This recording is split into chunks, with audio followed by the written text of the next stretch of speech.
superhero? Would you be a villain? Or would you be a vigilante?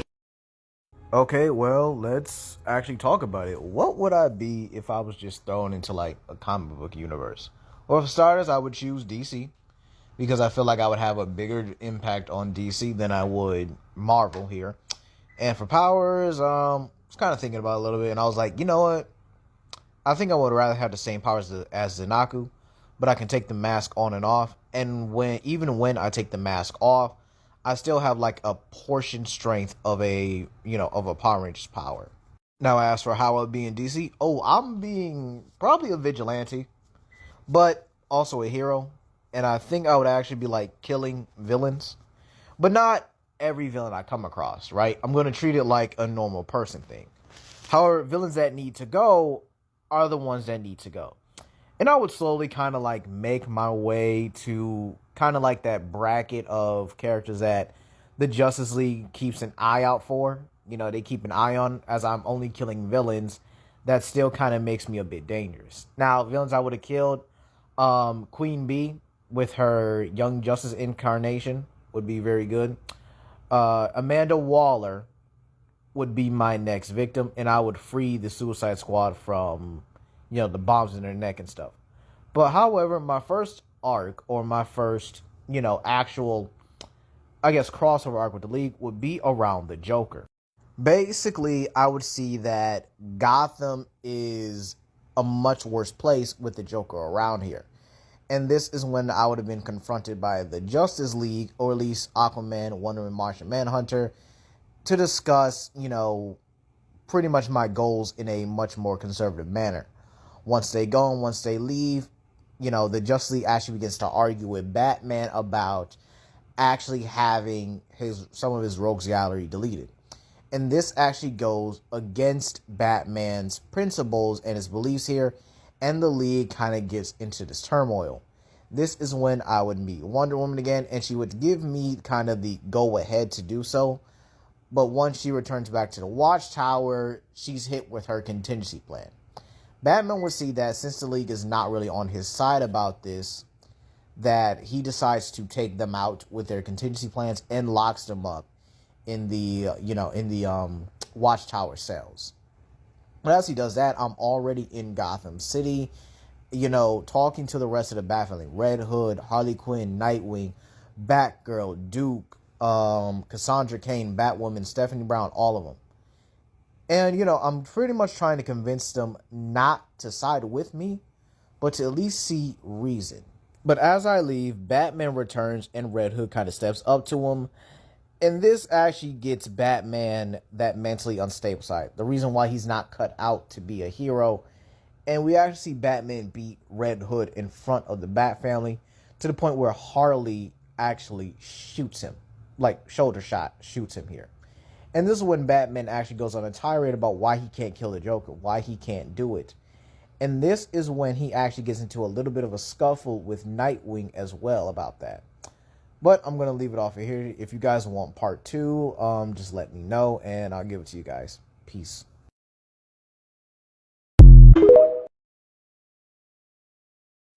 Okay, part 2 on What If I Was in DC.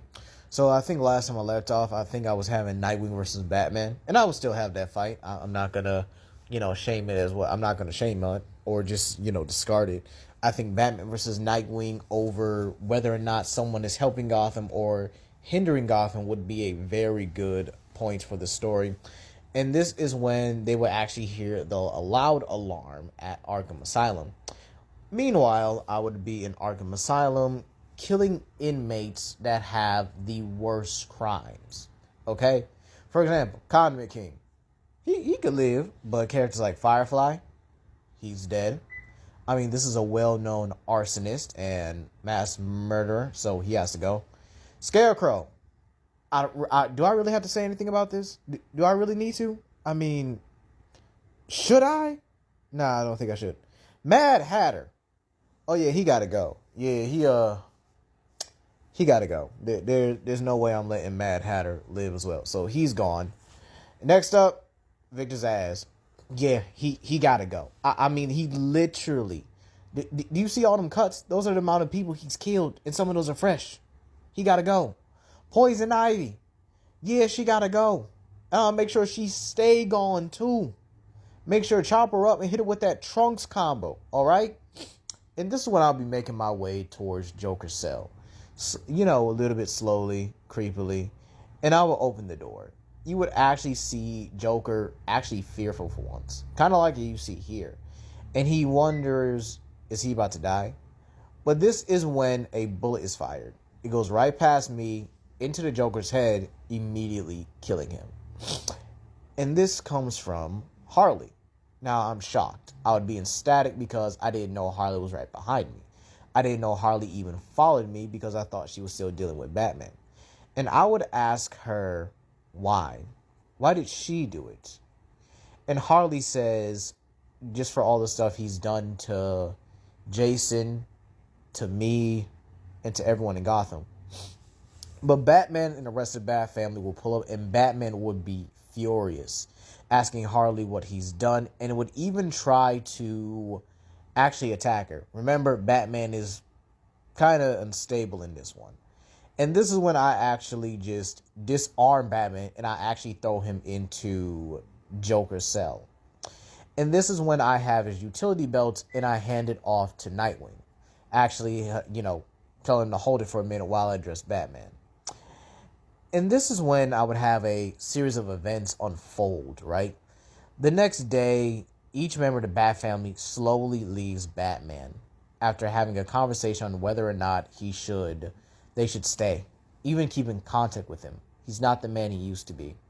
Batman would also be kicked out of the Justice League for what he did to them in the first part, right? And I would slowly have Batman go into like this madness here, this obsession to protect Gotham by any means necessary, but in his own twisted vision. And this is when I would have him build the Justice Buster. Meanwhile, I would be indoctrinated into the Justice League at Batman's position. But this is when my indoctrination takes place, the Justice Buster shows up. Let me know if you guys want part 3, where I actually just finish the story off. Peace.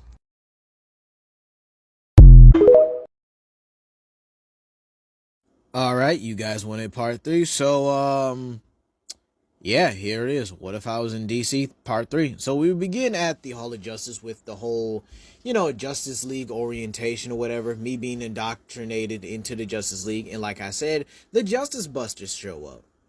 Yeah, so let's talk about what Batman does, right? Batman lets out a DNA field. Now you might say, oh, Batman wouldn't do that. Yeah, he would, because, again, watch the previous parts and you'll understand why.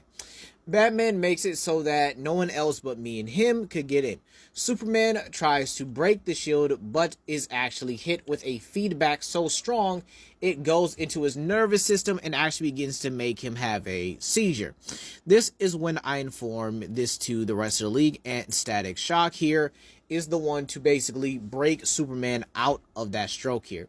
This is when I turn to confront Batman, and he basically goes on a ramble about how he took everything from me. I took all of his hard work away, and now look at me. And this is when he tries to hit me with the Justice Buster, but I simply weave around it. And then I go on a tangent. How many times did you let the Joker out only to go on and kill again? He swings again, but misses.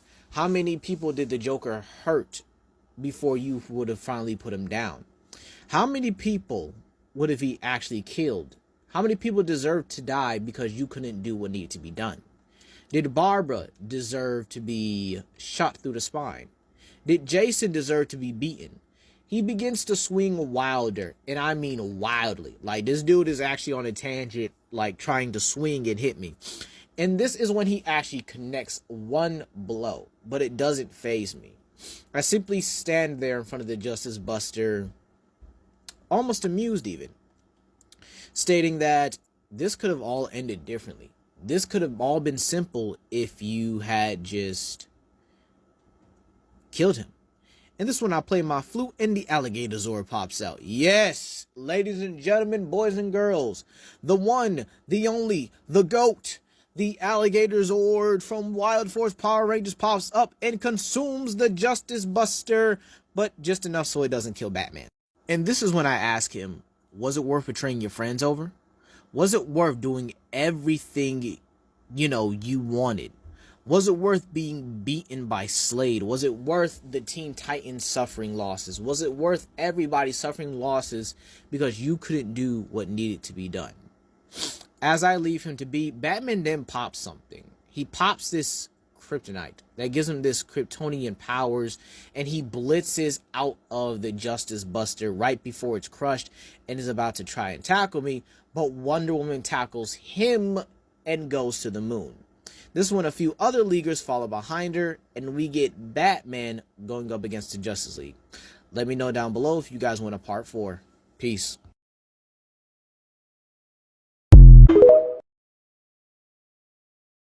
Alright, part 4. What if I was in DC? So, let's continue this with the Justice League actually going toe-to-toe with this Superbat, right? This superpowered Batman bent on taking me down, right? So, while that's happening in space on the moon, I'm talking to Nightwing and Superman on the ground, discussing on what's the best way to finally deal with this situation. And this is when I actually asked, do they have any potent magic users that are more capable in taking powers? And this is when Nightwing introduces me to Raven. So my plan is to lure Batman back at the Batcave and actually take away the powers and his memories. So while we're doing that, this fight in space actually goes the way it does like in the original, with them trying their best to stop him. But then Batman, using Superman super hearing, actually then calls out the fight and says, wait, something's going on here. While that's happening, he then blitzes off with the others kind of just dumbfounded and just kind of wondering where he went. And this is when he's back at the Hall of Justice with Superman. Superman, seeing no other choice and seeing there's no other way to reason with Batman at this point, pretty much goes in to stop him. They engage in this wonderfully good fight, but you have to remember this is Batman with Superman's powers, or Batman with a superpower that's capable of defeating Superman at this point. And he not only uses his skill, but Superman's powers along with that skill to basically beat him down and force Wonder Woman and the others to jump in. Meanwhile, back at the Batcave, Raven is conducting the spell here. She actually says they need Batman to basically stand in this circle for a good amount of time. And while that happens, while she's explaining it, boom, Batman comes tumbling in with an unconscious Superman. I asked Raven how much time does she need, and she says she needs 5 more minutes. This is when a pissed off Batman tells me everything. I took his life. I took everything from him. And this is when I tell him he did that to himself. He's the one that didn't decide to kill the Joker. He didn't kill the rogues that were just the most dangerous. That would have been a bigger threat to these people. But before Batman can get a word off, Nightwing comes in with the cleanest kick you have ever seen. Like, just starts wailing on him. Just starts doing everything. Just wailing on him, beating him with his batons, everything. But this is when Batman begins to retaliate. And as soon as I see that, I'm jumping in, engaging him in hand-to-hand combat. Or hand-to-hand to blade combat. You guys get the point, right? We running these hands. And Nightwing is also, helping me along the way here. So we're basically jumping this superpowered Batman at this point. And this is when we get him in the circle. And I push Nightwing out, trapping Batman in a full Nelson. And Raven then unleashes the spell. This is when Nightwing comes in clutch and Bat claws me from the back and pulls me away. The spell then takes Batman's everything, his powers, and the memories he's actually had with his sidekicks in their normal selves, and the secret identity of heroes gone. Fast forward, we now have a Batman in prison, locked up with the other inmates as well. Those who know who's Batman is Batman, but choose not to mess with him. I've been indoctrinated into the Titans rather than the League, considering they found out that I was pretty much a teenager just like them. And this is when I would probably leave it off with a cliffhanger. And let me know if you guys want part 5. But I would have this new Batman be broken out by Lex Luthor and offered a spot on the Legion of Doom. Let me know if you guys want that part 5, alright? Peace.